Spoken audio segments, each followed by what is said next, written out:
नाजरीन, प्रोग्राम आप देख रहे हैं गुड मॉर्निंग कोहिनूर। आज है जश्न आज़ादी पाकिस्तान। हम इस्लामी जमहूरिया पाकिस्तान में आज जो आज़ादी का सांस ले रहे हैं वो हम मरून मिन्नत है हमारे उन बड़ों की कि जिनकी कुर्बानियों से ये पाकिस्तान हमें हासिल हुआ है। कुर्बानियाँ दी गई, खून बहाया गया, अपना साजो सामान सब कुछ छोड़ के बेयारो मददगार पाकिस्तान में जब एंटर हुए तो किसी के पास कुछ नहीं था, लेकिन उसके बाद सब बांटा गया। एक दूसरे के साथ कैसे चलना है, इत्तेहाद से कैसे रहना है, जद्दोजहद कैसे करनी है, इसको इस्लामी सरजमीन कैसे बनाना है, मुसलमानों को उनका हक कैसे दिलवाना है, कोशिशें शुरू हो गई।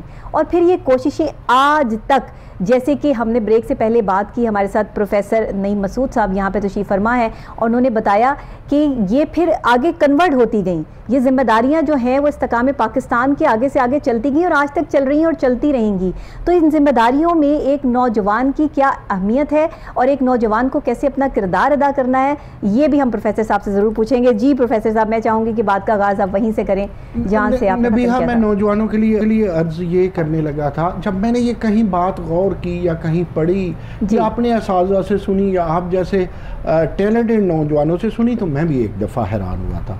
तो मैं वो बात शेयर करता हूँ। जी देखिए, मैं कायद आज़म मोहम्मद अली जिन्ना को देखता हूँ, या उससे पहले अल्लामा इकबाल का फ़िक्र देखता हूँ, सही, या मैं फातिमा जिन्ना की कमिटमेंट देखता हूँ, या लियाकत अली ख़ान की मेहनत देखता हूँ, सच्ची बात, राना लियाकत अली ख़ान को देखता हूँ। फिर इस तरह उससे पहले मोहम्मद अली जौहर की बात करता हूँ, या मैं शौकत अली ख़ान की बात करता हूँ, तो इन सब में मुझे एक चीज़ नज़र आई जी। कोई अपनी जगह लीडर था, कोई अपनी जगह सहाफ़ी था, कोई अपनी जगह अच्छा मुकर्रर था, कोई अपनी जगह नवाब था। सही देखें, नईम मसूद के पास 20 रुपये हों, वो 20 हों या 200 हों, वो पूरे के पूरे किसी पे उड़ा दे, तो ये क्या बहादुरी है। हाँ, नईम मसूद नवाब हो और वो अपनी एक रियासती तहरीक पाकिस्तान पे या क़याम पाकिस्तान के लिए लुटा दे, सच्ची बात, तो ये बहुत बड़ी बात है। अच्छा, बात ये, मैंने इन सब लीडर्स में जिनका नाम लिया या जिनका नाम नहीं भी लिया, उसके बाद भी जो बड़े बड़े हमारे लीडर आए, एक तो मैंने देखा है, लीडर वो होता है जो बंद गली से रास्ता बनाता है। अगर बंद गली से रास्ता बनाना ना आता होता तो पाकिस्तान कायद आज़म मोहम्मद अली जिन्ना और उनकी टीम कभी ना बना पाती। बिल्कुल सही। तो ये बंद गली, फिर अंग्रेज से अंग्रेजी में बोलना है, फिर मजदूर से मजदूर की साइकी पे जाके बोलना है। मैं एक बात आपको बताऊं, मेरे एक मामू आर्मी में थे, तो जब मैं बहुत छोटा था, बीच में एक बात आ गई, सही, बच्चे पसंद करेंगे, नौजवान पसंद करेंगे जी, आप जैसे पढ़े लिखे नौजवान भी पसंद करेंगे। तो वो मुझे कहा करते, ये स्पेशली नौजवानों के लिए, मेरे मामू कहा करते थे, हम नए नए कॉलेज गए या स्कूल हाई स्कूल गए तो नखरे वखरे, टशन वशन, मोटरसाइकिल, ये वो। उन्होंने कहा नहीं मसूद, बात ये है, पढ़ाई उसे कहते हैं, अकल उसे कहते हैं कि आप कोचवान के पास बैठो तो कोचवान को इज्जत दो और आप ऐसे बात करो जैसे आपको भी कोचवानी आती है। हाँ। आप दर्जी के पास बैठो, दर्जी को एहतराम दो और उसे कोई एहसास दिलाओ कि यार ये मुझे ये चीज़ बड़ी पसंद है। हाँ। जो ही आप साइंटिस्ट के पास बैठो तो वहाँ भी फिर कोई वेलोसिटी की, कोई एक्सेलरेशन की, कोई आप जेनेटिक्स की, कोई आप बायोटेक्नोलॉजी की बात करो कि उसे लगे यार इस बंदे में दमखम है। फिर आप किसी लीडर के साथ बैठो तो पूरे तुम तराक और तरीके से बैठो और उसको रिस्पेक्ट दो और उसे कहो मैं भी क़याम पाकिस्तान, इस्तेहकाम पाकिस्तान के मुतल्लिक़ कुछ जानता हूँ। ये नहीं है कि आप नाक चढ़ा के बैठ जाओ। हाँ। तो ये असल तो तालीम बच्चों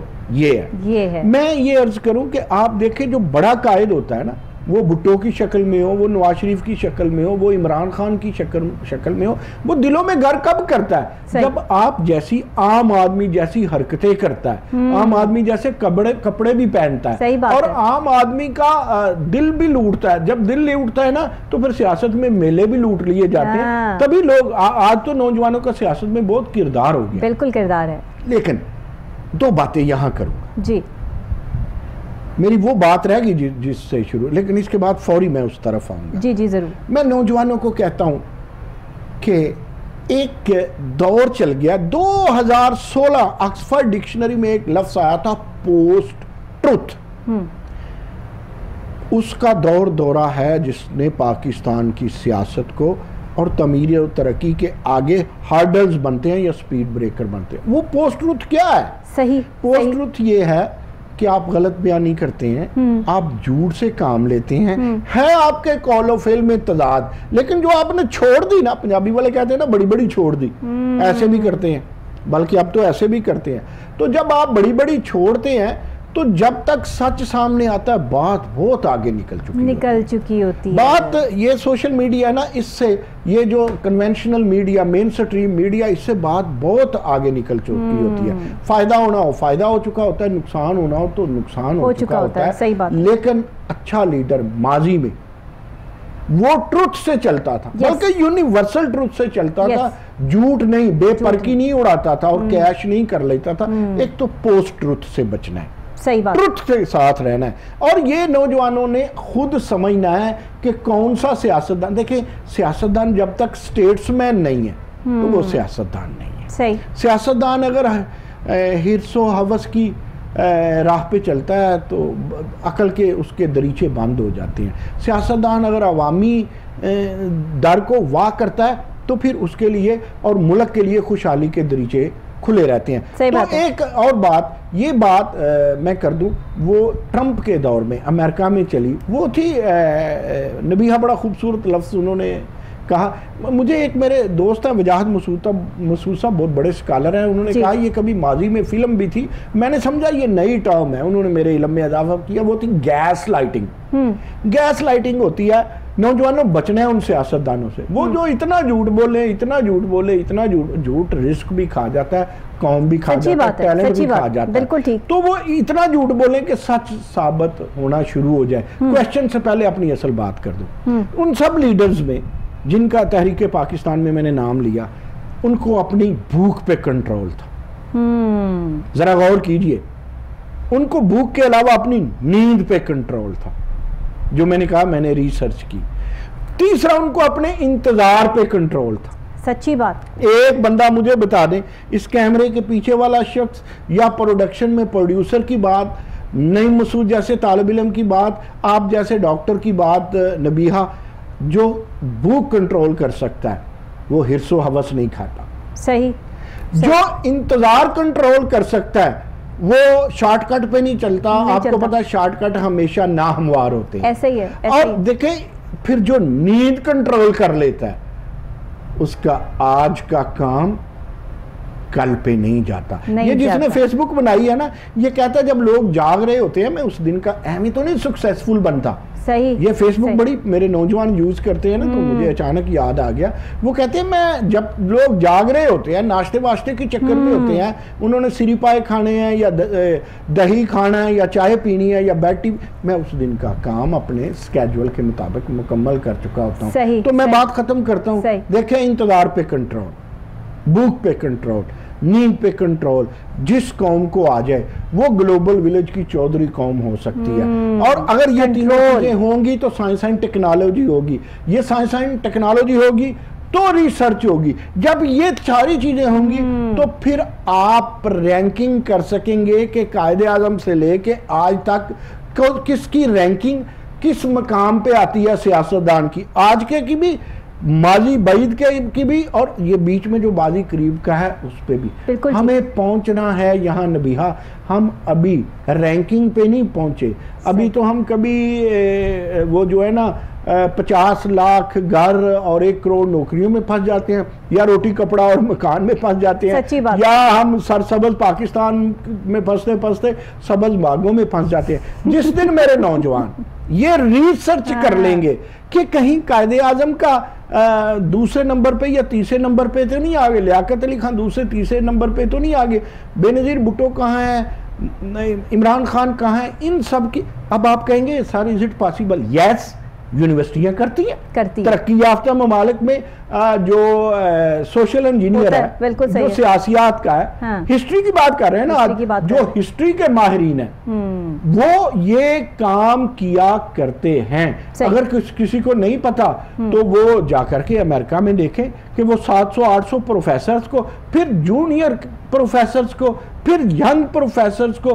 फिर डेमोक्रेटिक और उसके अलावा रिपब्लिकन को, फिर कम पढ़े लिखों को, सबको सर्वे करवाते हैं और फिर मीन निकालते हैं। और वो कहाँ होता है? यूनिवर्सिटियों में। तो जब ये यूनिवर्सिटियां, फिर उनके मीडिया भी ये करता है, तो हम अभी क्या करते हैं, यूनिवर्सिटी की रैंकिंग करनी है और HEC ने खुद कर देनी है। भाई तू तो सबकी माँ है, तुम्हें तो कभी कोई बच्चा अच्छा जरा जुमा ना पढ़ने जाएगा, तुम्हें कहें ये बच्चा बहुत बुरा है, ये जुमा पढ़ने गया, ये मेरा बच्चा ये हीरो है। तो जब तक थर्ड पार्टी आप इन्वॉल्व नहीं करती, माँ भी, तो वो अपने बच्चों में भी रैंकिंग नबीहा नहीं कर सकती। आई एम सॉरी, मैंने काफी देर से आपको बोलने नहीं दिया। नहीं सर, आपने ये जो प्रोग्राम होते हैं ना, 14 अगस्त के हवाले से हो, मुहर्रम के हवाले से हो, इसमें मेरा बोलना कम इसलिए भी होना चाहिए कि आप जैसी शख्सियात जब मेरे प्रोग्राम में तशरीफ़ लाते हैं तो आपको सुनने से हमारी वोकैबुलरी में इजाफा होगा, आपको सुनने से हमें जो है वो सीखने को मिलेगा। और ये सीखने का प्रोसेस तो मरते दम तक ख़त्म नहीं होता। आप खुद अभी इस मौके पे इतनी बड़ी शख्सियत होते हुए अपने आप को तालिब इल्म कह रहे हैं, तो फिर यहाँ जो है वो मेरे सवालात बिल्कुल बेमायनी हो जाते हैं कि जब आपके पास मेरे तमाम सवालात के जवाबात मौजूद हैं। सर मैं यहाँ ये आपसे ज़रूर पूछना चाहूँगी कि इस वक्त में आज जो हम अपने बच्चों को, छोटे बच्चे जो हमारी नई जनरेशन है जो आगे अभी बड़ी हो रही है, उन्हें 14 अगस्त का मतलब ये समझाते हैं कि बेटा आज जश्न आज़ादी पाकिस्तान है, अच्छे साफ़ सुथरे कपड़े पहनने हैं, झंडा लगाना है, और एक बाजा पकड़ा देते हैं कि ये पाँ पाँ करते हुए जो है वो सबकी कानों को भी और सबको भी तकलीफ़ें देते फिरते हैं। घर में भी ये काम है, बाहर भी ये काम है। ये माँ बाप की तरबियत का जो फुकदान है माजरत के साथ, ये क्यों हमें नज़र आ रहा है? आज से पहले को 10 साल पहले भी चले जाएं तो माँ बाप ऐसे नहीं थे, वो बच्चों को बाजे और ये सब चीज़ें लेकर नहीं देते थे। आज बाजा जो है वो महंगा हो गया और पौधा लगाना जो है वो सस्ता है, लेकिन उसके बावजूद भी हम अपने बच्चों को पौधा लगाना नहीं सिखाते, बाजा बजाना सिखाते हैं। तो ये क्या सिचुएशन है? बाजे बजाने से जश्न आज़ादी का जो लुत्फ़ वाला हो जाता है, या बच्चा वो कॉन्सेप्ट समझ पाता है कि आज जश्न आज़ादी है तो क्यों है, और हम आज़ाद फिजा में क्यों सांस ले रहे हैं? नबीहा मेरे खिलाफ साजिश तो नहीं कर रहे क्योंकि मैंने अगर कुछ कह दिया ना कि आजकल वालिदैन जो है वो तरबियत क्यों नहीं करते, तो हो सकता है मैं घर जाऊं, बेगम नाराज हो जाए, बेगम ना हो, बहू कह दे कि ये आप क्या कह रहे हैं, अगर वो ना हो तो कोई नवासा नवासी नाराज हो जाए। सर आज आप वो सच कह दें जो वाकई हकीकतन सच है। ये है कि देखें, आज भी टैलेंट है, कल भी टैलेंट था। थोड़ी सी जो मैंने आपको अर्ज की ना कि इन चीज़ों की आदतें डाल लें, मुझे कभी कभी बड़ा बुरा लगता है। मैं पूरी माफ़ी आपसे भी चाहता हूँ, अपने नाज़रीन से भी। मेरा ये दिल करता है कि घर के बुजुर्ग अर्ली जाके, जल्दी जाके, माँ जल्दी उठे, बाप जल्दी उठे, ताकि बच्चों को आदत पड़े। लेकिन मेरी कौम को, अब आपको ये भी अजीब लगेगा, मैंने 1-2 सर्वे किए, हमारे यहाँ स्लीपिंग मैनेजमेंट का भी प्रॉब्लम है, बहुत बड़ा प्रॉब्लम। तो पहले तो स्लीपिंग मैनेजमेंट ठीक करें। दूसरी बात ये है कि क्यों ना हम आज के दिन जब बैटरी रिचार्ज करते हैं तो कोई रेजोल्यूशन करें। चलिए आपको तारीख से नहीं, आप कहें जी मैंने केमिस्ट्री की, वो XYZ कहे जी मैंने बायोकेमिस्ट्री की, कोई कहे फिजिक्स की, कोई कहे इंजीनियरिंग की, आज मैं ये रेजोल्यूशन पास करता हूँ, मैंने ये किताब पढ़नी है। या जो आपने मुझे हिंट दिया, मैंने आज पौधा लगाना है, यार तुमने अपने घर में लगाना है, चलो अपनी गली में लगा दो, ये रेजोल्यूशन है। फिर आपने करना है कि आज मैंने एक इतनी बड़ी अच्छी सी तस्वीर कंप्यूटर से, डिज़ाइनिंग से या कैसे मैंने ये लिखवाना जिसका आज उसका गुज़श्ता कल से बेहतर नहीं, समझो वो तबाह हो गया, यानी जिसका आज उसके यस्टरडे से बेहतर नहीं, समझो वो तबाह हो गया। और ये हदीस है, नबीहा की बात नहीं है, नईम मसूद की बात नहीं है, मेरे नबी की, हजरत की बात है। तो वो कहे जी मैं रेजोल्यूशन में ये मैं लगाऊंगा अपने बेडरूम में, मैं अपने कमरे में लगाऊंगा। लेकिन नबीहा बाजे भी बजने चाहिए यार, थोड़ा सा म्यूजिक अच्छा होता है यार, थोड़ा सा। सर बाजों पे ही कॉन्सेप्ट हो गया, बस बाजा बजना चाहिए ना, हो तुसी आप ही बाज जाओ। सो बाजा बजना चाहिए, आपको नहीं। फिर मैं आपको एक आज बात बताऊं, ये आज की फीलिंग है, with the passage of time कई चीजें सीखता है। मेरा दिल करता है कि जो आज बच्चा 6 माह का है या साल का है, वालिदैन उसे पाकिस्तान जिंदाबाद की शर्ट पहनाएं, उसकी फोटो रखें। तो उसे कहें ये देखें मैंने आई इंजेक्टेड डैट, आपकी उम्र ये थी और आपको हमने इंजेक्शन लगाया था तहरीके पाकिस्तान का, हमने आपको तहरीके जश्न आज़ादी के मौका पे ये आपको शर्ट पहनाई थी, ये हमारी आज़ादी है जी। कल को उसे याद करवाएं, उसको 5वीं सालगिरह पे, उसको 10वीं सालगिरह पे, तो इस तरह की सेलिब्रेशन करें, झंडियां भी लगा लें, बिल्कुल लगाएं। अच्छा थोड़ा ठंडा ठंडा म्यूजिक भी सुन लें, लेकिन रेजोल्यूशन जरूर अपनी जो नौजवान है उन्होंने अपनी नहीं, जो मेरे जैसे ओल्ड बॉयज हैं, आपको इतराज तो नहीं है? मैंने जरा ओल्ड लगाने के बाद बहाना था ना बॉय लगाना, तो हम भी कोई रेजोल्यूशन पास करें कि यार हमने हर वक्त डांटते नहीं रहना, जहां बच्चों को अप्रिशिएट करना है वो भी करना है। और बच्चे तो हमसे ज्यादा ग्लोबल विलेज को समझते हैं, सच्ची बात। ग्लोबल विलेज तो, लेकिन एक बात मैं आपको बताऊं, बच्चे थोड़ी सी हमारी भी कदर करें। नबिया, ये जो आप मोबाइल, ये कंप्यूटर, ये सारा कुछ इस्तेमाल कर रही है ना जी, माफ़ कीजिएगा, ये मेरी नस्ल ने बनाया है। सही, ज़रा गौर कीजिएगा मैं क्या कह रहा हूँ। सही, ये मेरी नस्ल ने बनाए हैं, इसमें मजीद टेक्नोलॉजी आपने लानी है। सही। मुझे दुख ये है जो आपने शुरू में वो तार छेड़ दी, जो मैं आप जब इंट्रो दे रही थी तो मैं एक दफ़ा लर्ज भी गया, मेरा ख्याल चला गया, आपने मुसलमानों की बात की थी, मुसलमानों का दुश्मन है। अनफॉर्चुनेटली ऐसा है, अनफॉर्चुनेटली हमारे पास नोबल प्राइज बहुत कम है, सच्ची बात है। 2%। अगर आप ये बहाना ढूंढते हैं कि मुसलमानों को नहीं देते तो ये झूठ है यार ना।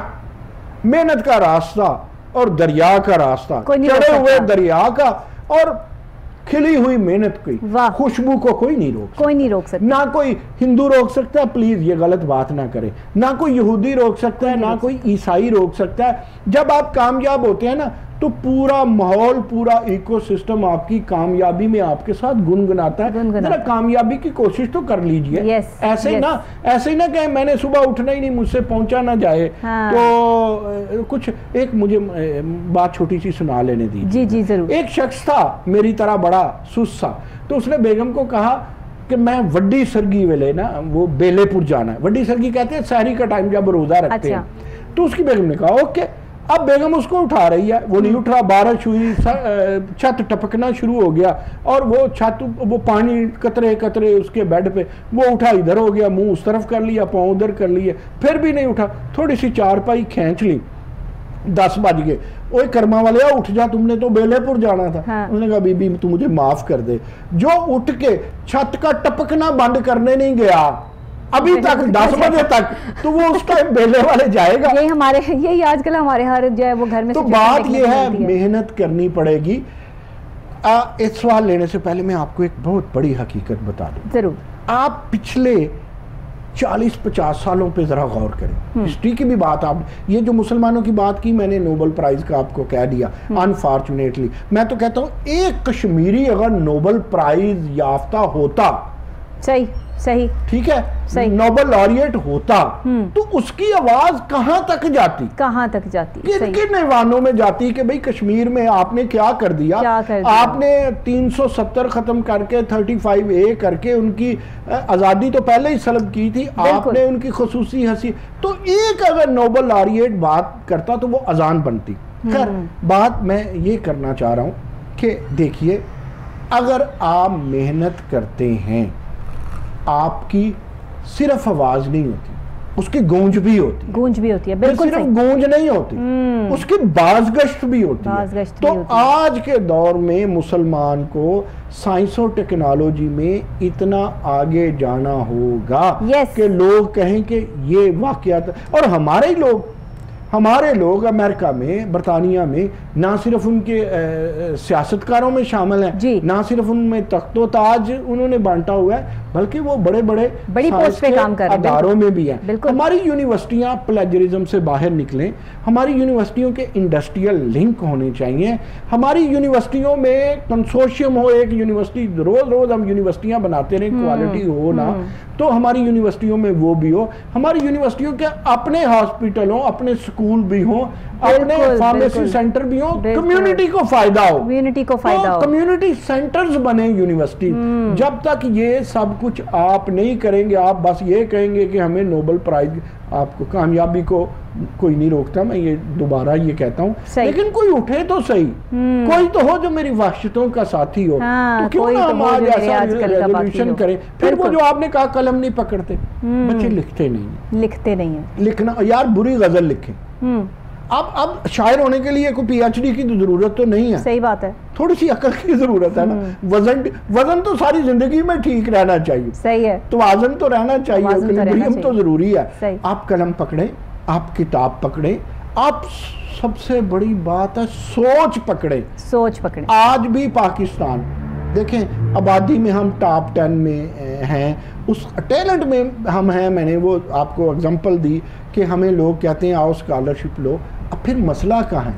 मसला यही है ना कि हमारे यहाँ मैनेजमेंट का फुकतान है और हमारी यूनिवर्सिटियाँ उस तरह। दूसरा ये एक बात है, मैं आखिरी बात फिर आपका सवाल लेता हूँ। नबीहा, अनफॉर्चुनेटली पहले होते थे लीडरशिप खिलती थी, जर्मिनेट करती थी, फिर ग्रो करती थी, फिर वो जो शगुफे होते थे वो और जो कलियां होती थी वो चटक कर फूल बनती थी। अब आगे हैं वो होम डिलीवरी, ये फलां का पुत्र है, ये फलां का बेटा है, ये लीडर है। ये भी जो है this is not the way to survive. Survival of the fittest उसकी होगी जो जमहूरियत को, जो सियासत को ह्यूमन राइट्स समझ के साथ चले। बिल्कुल सही। अपनी दादागिरी नहीं या अपनी जायदाद नहीं। तो ये एक छोटी सी जो स्टोरी आज हमने पाकिस्तान, तहरीक पाकिस्तान, तारीख़ पाकिस्तान, इस्तेहकाम पाकिस्तान, जौहरी तवानाई पाकिस्तान, कायदे आज़म, अल्लामा इकबाल, फातिमा जिन्ना, भुट्टो, और मैं आज के लोगों का भी नाम लेता हूँ, कल की बेनज़ीर का भी लेता हूँ, इमरान खान का भी लेता हूँ, शहबाज शरीफ का भी लेता हूँ, सबका, बिलावल भुट्टो का, मरियम का, इन सबको स्टेट्समैन बनना होगा। आज ही रेजोल्यूशन पास करें कि हम पाकिस्तान के हैं, पाकिस्तान हमारा है। तो आप देखिएगा जमहूरियत परवान कैसे नहीं चढ़ती और हम टॉप लोगों में क्यों नहीं आते। बिल्कुल ऐसे, बिल्कुल ऐसे। बहुत शुक्रिया सर आपका, आपने हमें वक्त दिया और अपने मसरूफ़ तरीन वक्त में से आज जो वक्त आपने पाकिस्तान की इस नौजवान नस्ल के लिए निकाला उसके लिए हम आपके शुक्रगुज़ार हैं। और आपकी इसी सोच को लेते हुए और आपकी सोच को पढ़ते हुए, क्योंकि आपकी सोच जो है वो आपका कैनवस है, आपके वो कॉलम हैं जो आप जंग अखबार में भी लिखते हैं और मुख्तलिफ़ जगहों पर आप जो हायर एजुकेशन के हवाले से काम कर रहे हैं, अपनी खिदमत सर अंजाम दे रहे हैं, उसको सराहते हुए हम ये समझते हैं कि हमारी आने वाली जो नई नस्ल है, आप जैसी शख्सियात को जब पढ़ेंगे, आपकी लिखी हुई चीज़ को समझेंगे, तो शायद फिर पाकिस्तान की और तहरीक आज़ादी में और ग़ुलामी से आज़ादी तक का सफ़र, और आज़ादी से अल्लाह ना करे कि कभी जो है वो ग़ुलामी का सफ़र जो है वो तय करना पड़े, क्योंकि ग़ुलामी से आज़ादी तक का जो सफ़र है ना वही बड़ा कठिन है। और आज़ादी के बाद सिर्फ आज़ादी होनी चाहिए, हमें किसी का गुल नहीं होना चाहिए। बहुत शुक्रिया सर आपका, प्रोफेसर नईम मसूद साहब का, कि जिन्होंने हमें स्टूडियोज़ में ज्वाइन किया और आज जश्न आज़ादी पाकिस्तान के हवाले से ये प्रोग्राम आपको कैसा लगा। इस प्रोग्राम को हमने हर तरह से आपके सामने पेश करने की कोशिश की कि हर रंग इसमें नुमाया हो, हर पहलू पर इस पे जो है वो बात की जाए। लेकिन आज का जो बच्चा है ना, आज का जो मासूम बच्चा है, वो शायद इन मुश्किल अल्फाज को समझने से कासिर है। मेरी हमेशा से कोशिश होती है कि अपने प्रोग्राम को इतना आम फहम और सादे अल्फाज में किया जाए कि मेरी आम और सादा फहम जो लोग हैं ना, जो सामने बैठे टेलीविज़न स्क्रीन के हैं, वो इस प्रोग्राम को समझें भी, परखें भी और टेलीविज़न स्क्रीन चेंज भी ना करें और हमारे इस पूरे प्रोग्राम को देखें भी। और मुझे ये बड़ी खुशी महसूस होती है कि मेरे आधे पौने घंटे के जो है वो क्लिप अपलोड होते हैं सोशल मीडिया पे और लोग वो भी देख रहे होते हैं, क्योंकि सोशल मीडिया सिर्फ 5 से 8 मिनट की जो है वो ज़्यादा से ज़्यादा स्पीच आप देख सकते हैं उस पर, इससे ज़्यादा आप आधे घंटे का या घंटे का प्रोग्राम नहीं देख सकते। लेकिन लोग फिर भी वो देखते हैं, सुनते हैं। तो मैं शुक्रगुज़ार हूँ अपनी उन चाहने वालों की, अपने फैंस की, अपने फॉलोअर्स की, कि जो मेरी बात को सराहते हैं और मुझे दुआएँ देते हैं, मेरे बड़े भी, मेरे जितने लोग भी। आज जश्न आज़ादी पाकिस्तान है और आज अपने बच्चों को, ठीक है, उनके जश्न में जो है वो बाजा बजाना ज़रूर सिखाइए, वो खुशी का इजहार ज़रूर करें, लेकिन उन्हें पौधा लगाना भी सिखाइए। अपने घर के बाहर, अपनी क्यारी में, किसी भी जगह आज 14 अगस्त पे जो है वो एक पौधा लगाइए। अगले साल 14 अगस्त पे उसको पानी देकर देखिएगा कि वो कितना जो है वो एक दरख्त की सूरत जो है एक साल में उसकी होगी, और वो आप उसकी जब छाँव में बैठेंगे कई सालों बाद तो आपको ये अंदाज़ा होगा कि एक दरख्त लगाने से आप ही को नहीं, आपकी इस नेकी से और लोगों को कितना फ़ायदा हुआ। इस रेजोल्यूशन को पास करने के लिए आज से ही इस काम को स्टार्ट कीजिए कि जो है वो बाजा महंगा है तो पाँ की बजाय अगर छाँ कर दें तो ज़्यादा बेहतर हो जाएगा। तो आप मेरे इस बात को जो है वो ज़रूर बताइएगा कि आपको कैसा लगा। मुझे आपने कमेंट्स भी करने हैं मेरे सोशल मीडिया अकाउंट्स पे, जहाँ भी आप डॉक्टर नबीहा अली खान लिखेंगे वहीं आपको मेरे सोशल मीडिया अकाउंट्स मिल जाएंगे, कमेंट्स भी कर सकते हैं। और साथ ही मेरे प्रोग्राम गुड मॉर्निंग कोहिनूर को आप डेट वाइज जो है वो देख भी सकते हैं। रात को रिपीट होगा 10 बजे प्रोग्राम और सुबह को 10 बजे आप ये फ्रेश प्रोग्राम देख सकते हैं। पाकिस्तान जिंदाबाद, पाकिस्तान आर्मी जिंदाबाद। इसी के साथ मुझे इजाज़त दीजिएगा। अल्लाह निगहबान।